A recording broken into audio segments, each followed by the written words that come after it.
प्रजासत्ताक दिवस जिवंत आहे का? 26 जानेवारी हा आपला राष्ट्रीय सण. या दिवशी आपण भव्य कार्यक्रमाचं आयोजन करतो, मोठमोठ्या रॅलीज काढतो, सगळीकडे जगमगाट करतो.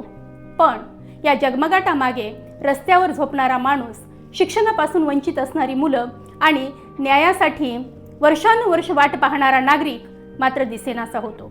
हे दृश्य पाहिलं की वाटतं की खरंच प्रजासत्ताक दिवस जिवंत आहे का? आज तंत्रज्ञानाने प्रगती केली असली तरीही माणुसकी, संवेदनशीलता आणि लोकशाहीची मूल्य आपण विसरत चाललोय. आपल्या देशाचं संविधान हा आपल्यासाठी सगळ्यात मोठा ग्रंथ आहे, पण प्रत्यक्षात सामान्य नागरिकांना न्याय, सुरक्षा आणि अभिव्यक्ती स्वातंत्र्यासाठी आजही संघर्ष करावा लागतो. 25 नोव्हेंबर 1949 रोजी संविधान स्वीकारण्याच्या एक दिवस अगोदर डॉक्टर बाबासाहेब आंबेडकरांनी विधान केले होते की राजकीय लोकशाही बळकट करण्यापेक्षा सामाजिक लोकशाही बळकट केली पाहिजे, कारण सामाजिक लोकशाही ही समता, स्वातंत्र्य आणि बंधुता या 3 तत्वांवर चालते. आजचा तरुण हा रोजगाराच्या शोधात भटकत आहे. शेतकरी नैसर्गिक संकट आणि आर्थिक संकटाशी एकटाच झुंज देत आहे, तर गरीब वर्ग हा महागाईमध्ये गुदमरतो आहे. या सगळ्यांच्या वेदना ऐकून घेण्याऐवजी व्यवस्था मात्र गप्प आहे.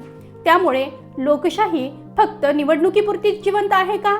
डॉक्टर बाबासाहेब आंबेडकरांनी देशाची घटना लिहून त्यांचं काम त्यांनी पूर्ण केलं. त्यावेळी त्यांनी एक विधान केलं होतं.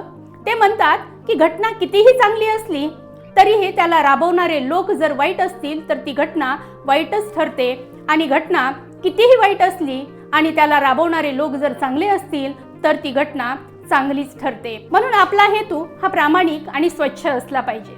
म्हणून यंत्रणेला दोष न देता भारतीयांचे कर्तव्य आणि अधिकार जाणून आपण लोकशाहीला बळकट करण्यासाठी योगदान दिलं पाहिजे.